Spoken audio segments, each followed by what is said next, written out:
बिस्मिल्लाहिर्रहमानिर्रहीम। इस वीडियो के अंदर मैं हुक्ड एंकरेजेस को डिस्कस करूंगा। हुक्ड एंकरेज की ज़रूरत कब पेश आती है? जब हमारे पास जो straight length of the bar available है, यानी बगैर हुक के अगर हम बार को एंकर करना चाहें स्ट्रेट लेंथ के थ्रू, अगर वो लेंथ इनसफिशिएंट पड़ जाए तो फिर हमें हुक्ड एंकरेज की तरफ जाना पड़ता है। जैसे ये आपको नज़र आ रही हैं, ऊपर से ये बार्स आ रही हैं और यहाँ आके आप ये हुक्ड एंकरेज दी गई है, इनको कॉलम के अंदर हुक डाल के एंकर किया गया है। ये हमें इसलिए ज़रूरत पड़ गई है कि यहाँ पे जो ऊपर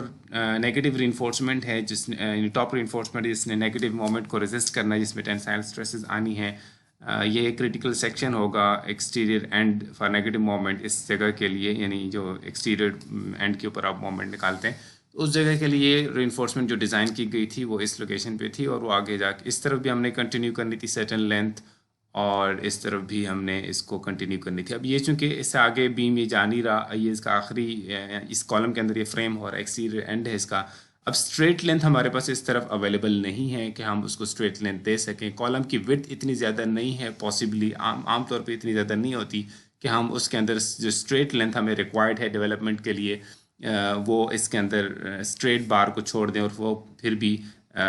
पूरी डेवलपमेंट लेंथ हमें मिल सके। लिहाजा इस जब ये अवेलेबल लेंथ ऑफ दी, यानी ये जो विड्थ ऑफ द कॉलम होगी डायमेंशन, नॉर्मली ये शॉर्टर होती है, तो इस केस में हमें स्ट्रेट जो लेंथ अवेलेबल है वो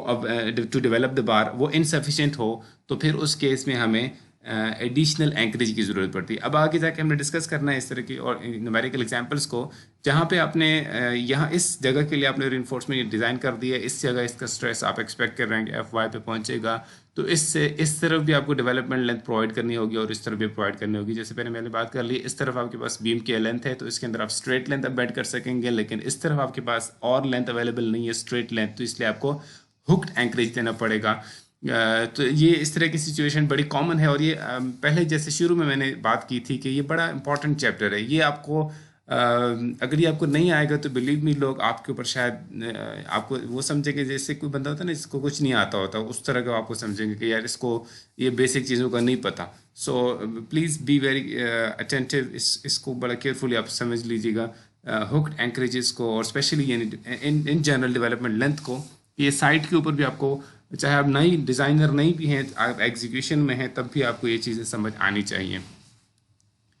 नेक्स्ट ये कि हम जब यूज़ करेंगे हुक्ड एंकरेजेस, तो हुक्ड एंकरेजेस के हवाले से ACI हमें क्या गाइडेंस देता है? तो हुक्ड एंकरेजेस के हवाले से नॉर्मली 90 डिग्री हुक या 180 डिग्री हुक यूज़ किया जाता है। ACI कोड इनको इक्वली इफ़ेक्टिव समझता है एंकरेज देने में। ACI कोड के अंदर कुछ अगर मैं आपको वो कोड दिखा सकूं, ये स्टैंडर्ड हुक जियोमेट्री जो आपको नज़र आ रहा है, ये टेबल है 25.3.1 standard hook geometry for development of deform bars in tension. ये हुक किस तरह का, उसका बेंड डायमीटर कितना होना चाहिए, उसके बियॉन्ड जो फर्दर एक्सटेंशन लेंथ है वो कितनी होनी चाहिए, डिफरेंट साइजेस के लिए ये इंफॉर्मेशन हमें ACI कोड हमें गाइड करता है। ये इसको हम स्टैंडर्ड हुक स्टैंडर्ड हुक बोलते हैं, ये स्टैंडर्ड बेंड आप इसको कह सकते हैं। स्टैंडर्ड हुक जो है जैसे मैंने पहले एक दफ़ा बात की थी, स्टैंडर्ड हुक डिफरेंट होता है एक साइज़मिक हुक से, लेकिन राइट नाउ हम स्टैंडर्ड हुक की बात कर रहे हैं। अगर इस टेबल को मैं ले जाऊँ आपकी नोटबुक के ऊपर, सो ये वो टेबल है जो आपको वहाँ ACI कोड में गिवन है, लेकिन इस टेबल को इस टेबल को फर्दर आसानी से या बेहतर तरीके से प्रेजेंट किया गया आपकी बुक में। तो बुक के अंदर जो पिक्चर है वो मैं आपसे शेयर करता हूँ। ये जिस तरह से आपको नज़र आ रहा है, इसमें आपको दो हुक्स नज़र आ रहे हैं, एक ये 90 डिग्री हुक है और ये 180 डिग्री हुक है। लेट्स से पहले एक 90 डिग्री हुक को देख लेते हैं। इसके तीन बेसिकली हुक के तीन पार्ट्स होते हैं। एक तो आपके पास ये बार इधर से आ रही थी, ठीक है, और यहाँ आके आपने उसको बेंड दे दिया। फिर उसके बाद कुछ बेंट पोर्शन है, ठीक है जी, ये बेंट पोर्शन चल रहा है उसका, और उसके बाद फिर एक स्ट्रेट पोर्शन है, जैसे ये आपको नज़र आ रहा है तीसरा वाला पोर्शन, ठीक है जी। ये जो ये जो पोर्शन है जिसको आपको ग्रीन में नज़र आ रहा है, जो इस पोर्शन को, इसकी ये जो लेंथ है इसको हम कहते हैं L extension. With subscript L with subscript EXT। यानी ये समझ लें कि फर्दर हम एक एक्सटेंशन इस देते हैं, इसको हम टेल भी कह सकते हैं, ठीक, इसको हम टेल भी कह सकते हैं, दुम। और ये जो पार्ट है इसको ये बेंड, इसको हम बेंड कहते हैं, जो ब्लू में आपको नज़र आ रहा है, दिस इज़ द बेंड। और जो एक स्ट्रेट बार की डेवलपमेंट लेंथ, तो मतलब है कि जैसे एक बार है तो वो उस लेंथ बार के अलॉन्ग एक सर्टेन लेंथ होगी, ठीक, स्ट्रेट लेंथ। लेकिन जब हम हुक देंगे तो ये बार इधर से पीछे से आ रही थी और यहाँ आके हमने उसको हुक दिया, तो इसकी जो डेवलपमेंट लेंथ यानी कंसिडर की जाएगी वो ये जो बाहर वाली साइड है टेल की, इसकी बाहर वाली साइड से लेके ये जो हम कैलकुलेट करें, जैसे हम एल डी कैलकुलेट करते हैं, इस तरह एल डी एच कैलकुलेट करेंगे, एच फॉर हुक्ड, यानी development length of a hooked bar, L D H. वो जो कैलकुलेट करेंगे तो वो डिस्टेंस काउंट कहाँ से होगा, इस टेल के आउटर साइड से लेके इस तरफ जो भी आप कैलकुलेशन कर लें, जितनी भी लेंथ वो बनती है कैलकुलेटेड होगी ये लेंथ, तो ये लेंथ आपको मिनिमम प्रोवाइड करनी होगी हुक के अंदर। यानी समझ लें कि अगर यहाँ पे एक बार है, लेट से इस ये समझ लें कि जो ऊपर आपको मैंने जॉइंट दिखाया है, लेट से ये वाली जो जगह है, ये बार आपको यहाँ पे इस बार की जो ये वाली लोकेशन है, ये लोकेशन आपको लेट से असल में यहाँ पे थी, यानी इस बार ने इस जगह पे एफ वाई डेवलप करना था। अब आपको इस साइड पे अगर आप एल डी कैलकुलेट करते, स्ट्रेट लेंथ कैलकुलेट करते, तो लेट से वो ज़्यादा लेंथ बनती और आपके पास उतनी लेंथ अवेलेबल नहीं थी, तो लिहाजा आपने कहा कि मैं इसको हुक दे दूंगा। अब वो हुक देने की वजह से अब आपको जो कैलकुलेशन, जो डेवलपमेंट लेंथ रिक्वायर्ड होगी उसको हम एल डी एच बोलते हैं, और वो एक शॉर्टर लेंथ होगी compare to L D, of course, क्योंकि अब आप उसको हुक भी दे रहे हैं। तो ये जो लेंथ है अब आपको प्रोवाइड, मिनिमम ये लेंथ जो आपको नज़र आ रही है हुक्ड लेंथ, ये आपको प्रोवाइड करनी पड़ेगी इस सेक्शन से आगे, जिस सेक्शन के ऊपर आपने बार को एफ वाई स्ट्रेंथ में डेवलप करना है। तो ये ये तो मैं बेसिकली चाह रहा था कि आपको हुक से रिलेटेड जो टर्मिनोलॉजी है उससे फेमिलियराइज कर दूं। तो ये जो इस लेंथ को, इस साइड वाली जो लेंथ है, ये जो आपको नज़र आ रही है शुरू में, ये जिसको मैंने हाईलाइट किया था, ये वाली लेंथ, ये लेंथ अब इसको स्ट्रेट लेंथ कह लें, या ये आप इसको जो भी लेंथ कहना चाहें, क्योंकि ये बार इधर से आ रही होती है। तो बहरहाल एल डी एच यहाँ से आगे नहीं स्टार्ट होगा, ये जो बेंड इसमें हुआ है ये बेंड इंक्लूड करके, या ठीक है, जैसे मैंने कहा कि टेल की बाहर वाली साइड से लेके अंदर तक जो है ना, जो भी आप कैलकुलेट कर ले वहाँ तक ये डिस्टेंस एल डी एच बनेगा। उसके अलावा ये जो एक्सटेंशन है, ये वाली लेंथ एक ये स्पेसिफाई की गई है 90 डिग्री हुक के लिए। 90 डिग्री हुक के लिए रिक्वायरमेंट ये है कि आप इसको ये एक्सटेंशन देंगे, टेल जो है बेंड ख़त्म होने के बाद आप इसको 12 dB की एक्सटेंशन देंगे, dB is the diameter of the बार। ये स्टैंडर्ड हुक के लिए रिक्वायरमेंट है ACI कोड के अंदर, ठीक है जी। और दूसरा आप ये तो कैलकुलेट करेंगे फार्मूले से, वो फार्मूला भी डिस्कस करते हैं। और ये जो आपको ब्लू में मैंने दिखाया हुआ है बेंड, जिसको मैंने कहा है, इस बेंड का नहीं, लेकिन ये जो इनसाइड बेंड है, ये इनसाइड बेंड डायमीटर, ये स्पेसिफाई किया गया है। ये जो आपको डॉटेड में एक सर्कल नज़र आ रही है, इस सर्कल का डायमीटर कितना होना चाहिए। बेसिकली बार उसको हम बेंड ऐसे करते हैं कि मतलब आपके पास एक स्ट्रेट बार है, उस बार को आप सर्टन पिन, उसको आप कह लें या पिन कह लें बेहतर है, उस पे सर्टन पिन के अराउंड हम उसको बेंड करते हैं। अगर मैं आपको ये दिखा सकता है, बेंड करना चाहें बेंड कर सकते हैं। तो कोड में बेसिकली जिस पिन के अराउंड इसको बेंड करना है, उस पिन का डाया इनसाइड, इसलिए इसको बोलते हैं इनसाइड बेंड डायमीटर। ये आपको नजर आ रहा है मिनिमम इनसाइड बेंड डायमीटर्स, ये बेसिकली उस पिन का डाया है जिसके अराउंड आपने इसको बेंड करना है। क्योंकि ये इजी टू मेजर है ना, यानी इनसाइड बेंड डायमीटर स्पेसिफाई करना इसलिए बेहतर है कि आपने किसी पिन के अराउंड इसको बेंड करना होगा, तो जितना उस पिन का डाया होगा उतना इसका इनसाइड बेंड डायमीटर बन जाएगा। तो इसलिए आउटसाइड या सेंटर लाइन के अलाउंग जो डायमीटर है उसको स्पेसिफाई नहीं किया गया, इनसाइड बेंड डायमीटर को स्पेसिफाई किया गया है, क्योंकि इसको इम्प्लीमेंट करना आसान है। सो ये डायमीटर कितना होना चाहिए, ये रिक्वायरमेंट है अच्छा ये नंबर 3 थ्रू नंबर 8 यानी नंबर 3 से लेके नंबर 8 तक जो मिनिमम ये डायमीटर है पिन डायमीटर जिसके अराउंड अपन इसको बेंड करना है ये 6 टाइम्स डीबी होना चाहिए। इसी तरह 9 10 11 के लिए 8 डीबी और 14 और 18 के लिए 10 टाइम्स डीबी होना चाहिए। उसके बाद ये कि ये जो 180 डिग्री हुक नज़र आ रहा है इसमें भी अगेन दो पार्ट्स हैं। एक यहाँ तक वाला पार्ट है आपका ये वाला, ठीक है। दूसरा फिर बेंड आना शुरू हो जाएगा, फिर बेंड के बाद उसी इस पॉइंट के बिल्कुल अपोजिट ये वाली जगह ये आपको दूसरा पॉइंट नज़र आएगा, जिसके बाद स्ट्रेट एक्सटेंशन शुरू हो जाएगी, एल एक्सटेंशन जिसको हम कहते हैं एल एक्सटेंशन। ये 180 डिग्री हुक के केस में 4 dB होता है, लेकिन 4 dB का आंसर अगर 2.5 इंच 2.5 इंच से कम आता है तो मिनिमम आपने 2.5 इंच इसको ये एक्सटेंशन देनी है। ये अगेन इस केस में भी LDH जो है जो आपने कैलकुलेट किया होगा दैट वुड यहाँ से लेके आउटर मोस्ट जो डिस्टेंस पॉइंट है वहाँ से लेके ये LDH, यानी इसका मतलब ये है कि ये जो डिस्टेंस है ये भी इसमें इंक्लूडेड होगा LDH के अंदर। बहरहाल ये था जो मैं चाह रहा था कि मैं आपको पहले इसकी टर्मिनोलॉजी बताऊं।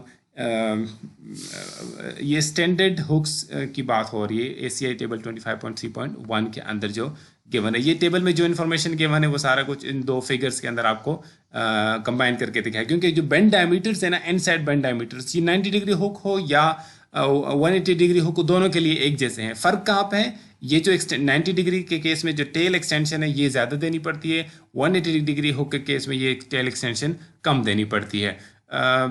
ये आपको नज़र आएगा 90 डिग्री हुक के केस में भी यही बार साइजेस के केस में 6, 8 और 10 dB नज़र आ रहा है। 180 डिग्री के अंदर भी यही नज़र आ रहा है 6, 8 और 10। सिर्फ एक्सटेंशन जो है स्ट्रेट एक्सटेंशन जो देनी है यहाँ 12 dB है, यहाँ greater of 4 dB and 2.5 inch आपको देनी पड़नी है।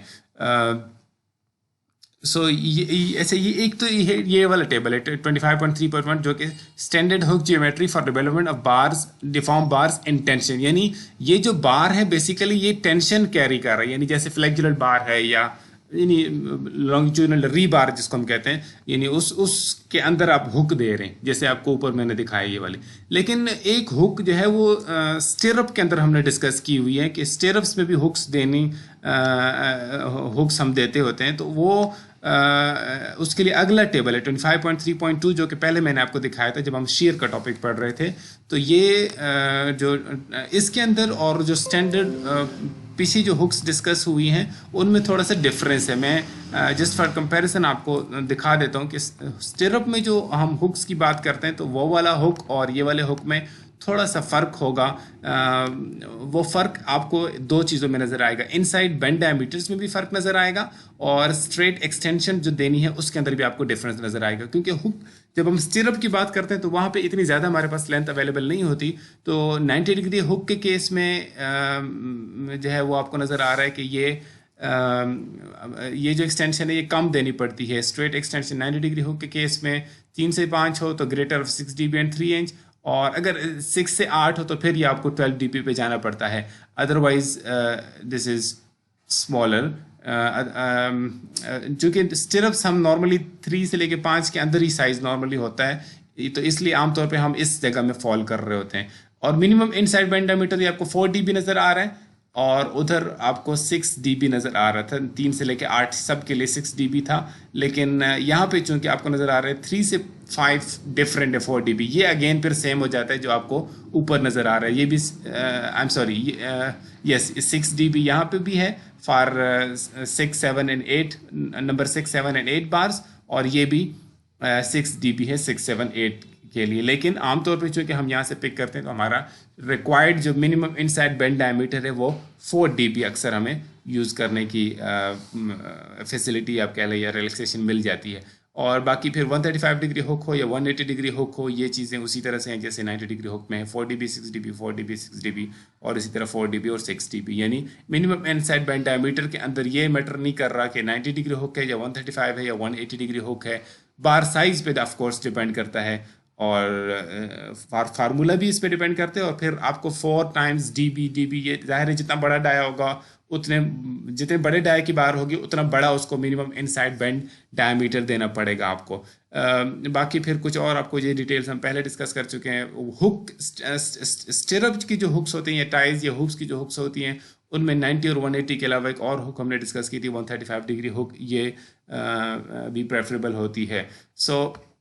ये मैं चाह रहा था कि हुक्स के बारे में आप पहले तो कुछ बेसिक्स जान लें। अब हम ये डिस्कस करने जा रहे हैं कि अच्छा इससे जस्ट एक सेकंड पहले आपको नज़र आ रहा है कि जो मिनिमम इनसाइड बेंड डायमीटर है it depends upon the diameter of the बार। इसका मतलब है कि अगर लार्जर डाया की बार होगी, मसलन अगर आप 14 18 तो बहुत ज़्यादा हो जाएंगे, या 9 10 और 11 को देखें, या इवन इन रेंजेस में भी देखें, तो चूंकि 6 टाइम्स डीबी 8 टाइम्स डीबी हर एक के साथ डीबी लिखा हुआ है, जितना बड़ा डायमीटर की बार उतना बड़ा आपको पिन डाया चाहिए। जितना पिन डाया बड़ा होता जाएगा उतना उसका जो बेंड वाला रीजन है वो खुलता चला जाएगा, नेक्स्ट बड़ा रीजन होता जाएगा। और हो सकता है कि आपका अगर मसलन आपको यहाँ से आपको इस कॉलम के अंदर आपने एंकर करना है इसको, लेट से 90 डिग्री हुक आप दे रहे हैं, और ये बार बहुत बड़ी बार हो, लाइक नंबर 10 की बार हो, नंबर 10 यूएस कस्टमरी वाली बात कर रहा हूँ, यानी 10/8 जिसका डाया हो, और उसके लिए आपको लेट से जो रिक्वायरमेंट होगी 10 नंबर 10 के लिए हमारा 8 डीबी है, तो 8 टाइम्स 10/8 यानी 10 इंच आपको पिन डाया देना पड़ेगा। अब 10 इंच का पिन डाया जब आप देंगे तो हो सकता है कि आपको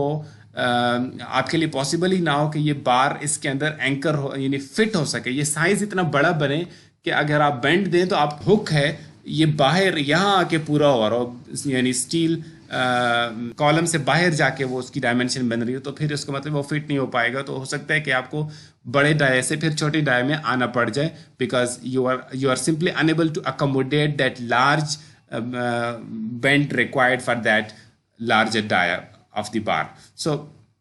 ये बात एक प्रैक्टिकल समझ ले कि अकोमोडेशन के हवाले से मैं चाह रहा था कि आपके सामने मैं रख दूँ। अब मैं डिस्कस करने जा रहा हूँ कि हुक कैसे बेहतर परफॉर्म करते हैं, यानी बेहतर से मुराद ये कि अगर स्ट्रेट लेंथ अवेलेबल हो उसके मुकाबले में एक हुक्ड बार जिसको एंड में एक हुक दिया गया हो, उसमें जो हमें वो कैसे अपनी, जैसे हमने स्ट्रेट बार के लिए मैकेनिज्म्स को डिस्कस किया था, mechanisms of bond transfer in case of straight बार, जिसमें हमने कहा था फ्रिक्शन, एडहेशन और डिफॉर्मेशंस के ऊपर जो बेयरिंग होती है कंक्रीट की तरफ से, वो 3 मैकेनिज्म्स टोटल होते हैं। हुक्ड बार में क्या मैकेनिज्म्स होते हैं, लेट्स सी। हुक्ड बार को जब आप ये टेंसाइल फोर्स लगाते हैं तो ये कंक्रीट के अंदर एम्बेडमेंट किस तरह से डेवलप करती है, ये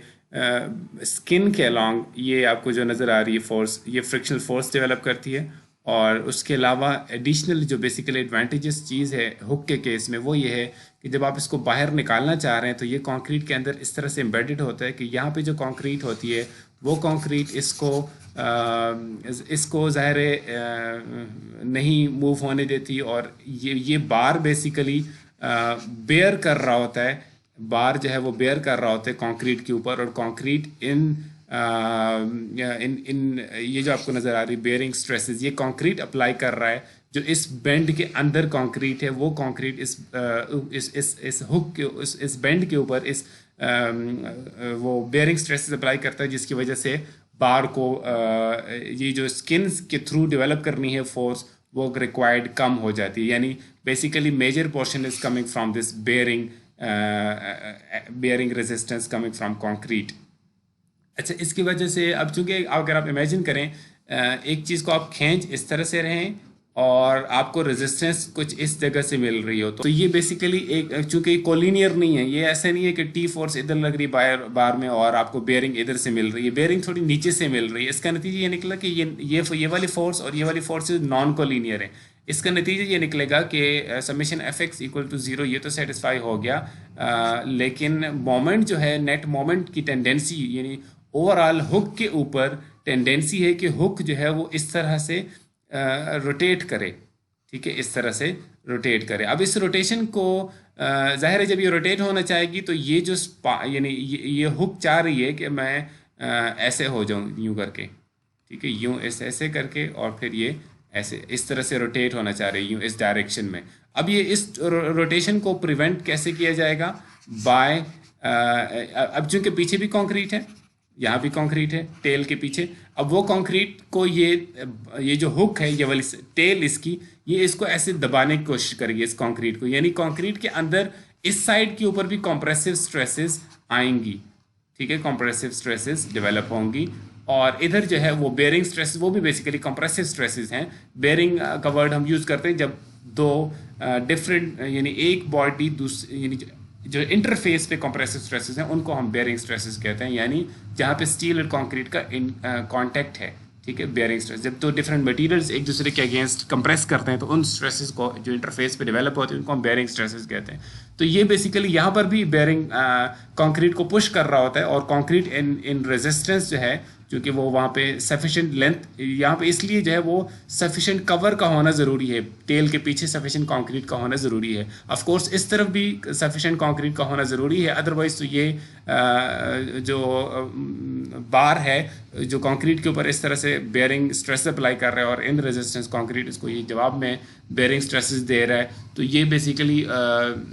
कंक्रीट तभी दे सकेगा और अगर यहाँ पे आपके पास sufficient thickness of concrete available है। अगर ये आप हुक यहाँ पे आके दे देंगे तो फिर तो यहाँ पे जो कंक्रीट अवेलेबल होगी वो बड़ी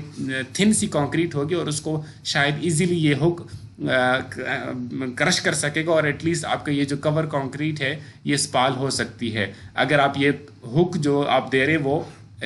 उसके लिए आप दोनों तरफ, इस तरफ भी और इस तरफ भी सफिशेंट वो ना दे, या कवर कंक्रीट कवर ना दे।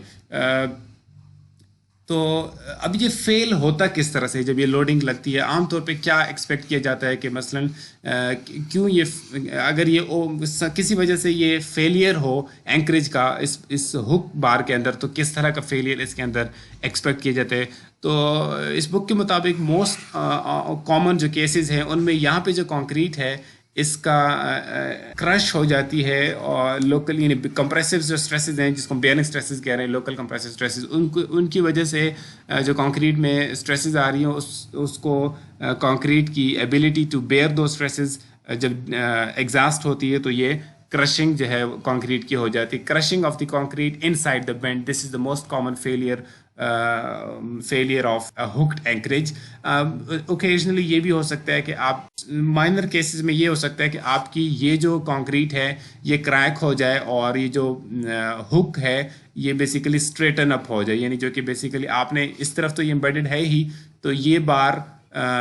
चूँकि ऐसे बेंड होना चाह रही थी, अब यहाँ से तो नीचे आ नहीं सकती, लेकिन यहाँ पे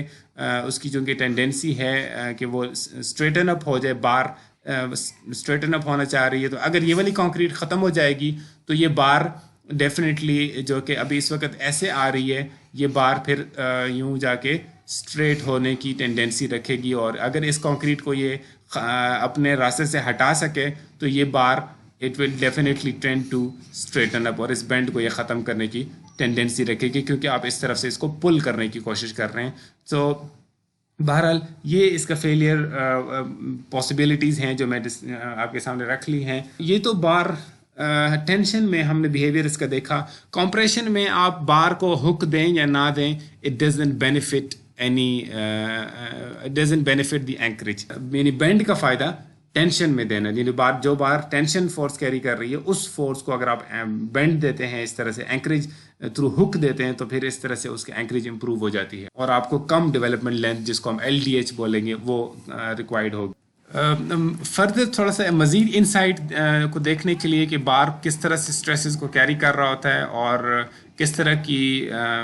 बार के अंदर क्या स्ट्रेसेस होती हैं जब वो इस तरह से एंकरेज दी जाती है इसको, तो फिर उसके लिए अगर आप देखें तो यहाँ पे बार को जो स्ट्रेस किया गया है, ये बार में जो स्ट्रेस, बार को यहाँ पे लोड किया गया और बार में जो स्ट्रेस का लेवल है वो 1.25 टाइम्स FY है, यानी 60 ग्रेड का स्टील है,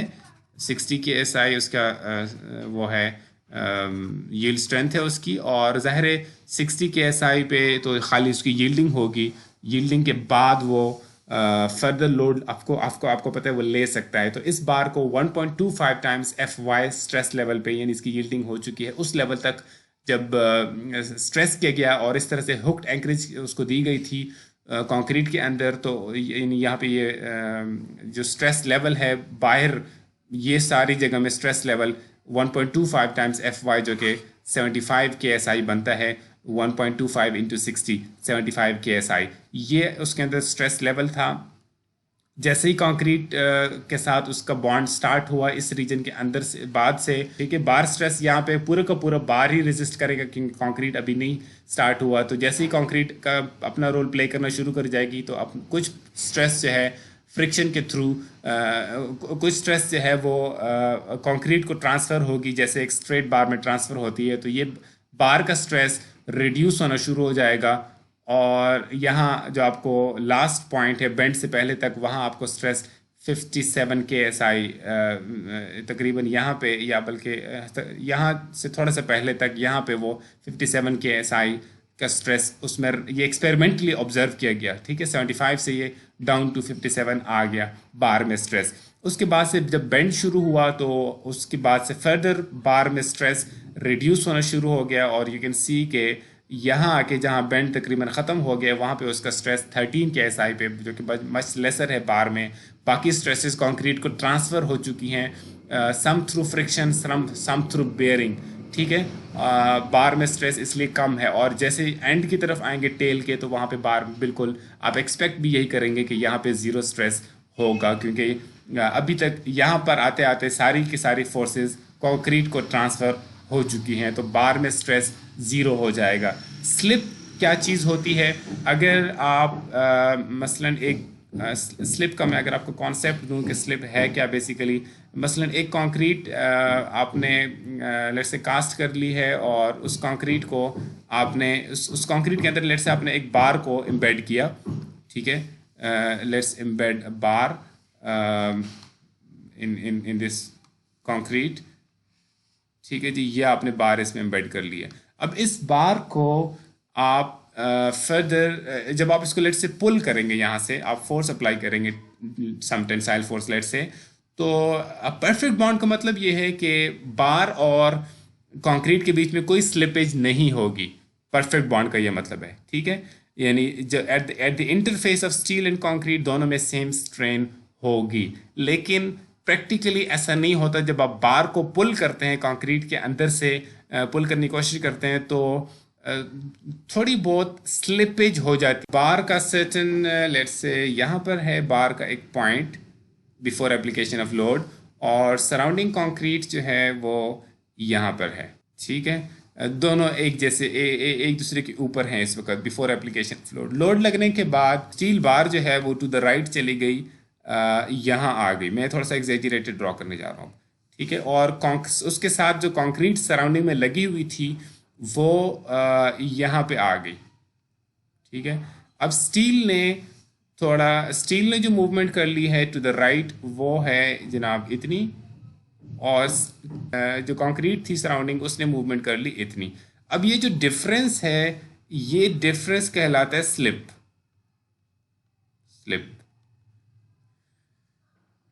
ठीक हो गया। स्लिप इसका मतलब है कि यानी आप स्लिप, जैसे आप आमतौर पे स्लिप का वर्ड हम यूज़ करते हैं, ये वही स्लिप ही है, यानी relative movement of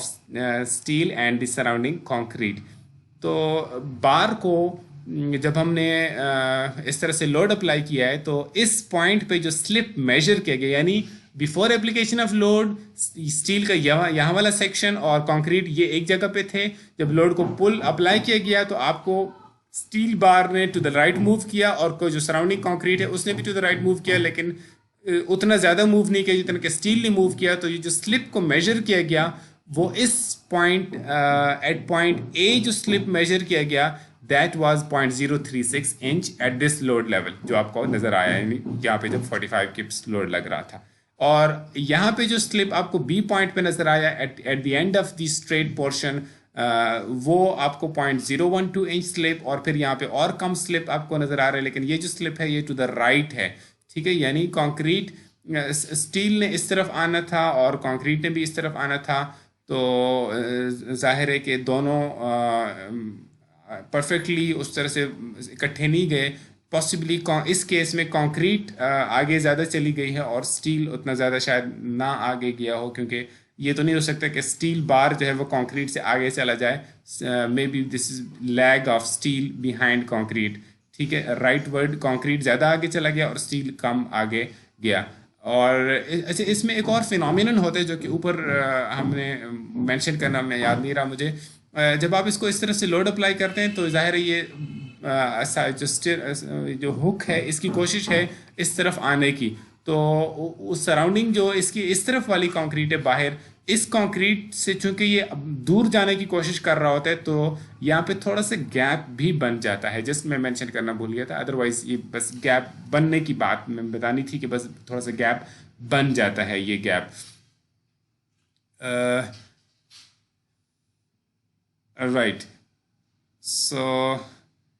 so possibly ये जो गैप, ये जो यहाँ पे जो स्लिप है वो पॉसिबली ये उस गैप की शायद बात हो रही है, मुझे खुद ज़्यादा क्लियर नहीं कि ये टू द राइट जो स्लिप है ये कंक्रीट, शायद कंक्रीट जो इधर बाहर पड़ा है वो वो कम टू द राइट आया, टू द राइट आया है वो भी, और स्टील भी इस टू द राइट आया है, लेकिन स्टील ज़्यादा अंदर आ गया और पीछे जो कंक्रीट है वो कम फॉलो कर सका उसको, उस तरह से फुली फॉलो नहीं कर सका, थोड़ा सा कम वो टू द राइट आया और बीच में थोड़ा सा गैप जिसको स्लिप के फॉर्म में बताया गया है ये यहाँ पे प्रोड्यूस हुआ। एनीवेज, सो ये बेसिकली स्लिप का फिनोमिनन भी मैंने चाहा था आपको सामने रख लूँ, और यही जिस तरह 90 डिग्री हुक के लिए आपको दिखाया गया है 90 डिग्री स्टैंडर्ड हुक के लिए, इसी तरह से 180 डिग्री स्टैंडर्ड हुक के लिए भी ये एक्सपेरिमेंट परफॉर्म किया गया और ये स्ट्रेस लेवल से रिकॉर्ड। अगर आप थोड़ा सा कंपेयर कर दें तो स्लिप्स जो हैं यहाँ पे 0.036 इंच स्लिप नज़र आ रहे हैं 90 डिग्री हुक के केस में, जबकि यहाँ पे आपको 0.063 इंच स्लिप नज़र आ रहा है, यानी 180 डिग्री हुक के केस में स्लिप थोड़ा ज़्यादा प्रोड्यूस हो रहा है compare to slip in the 90 degree hook.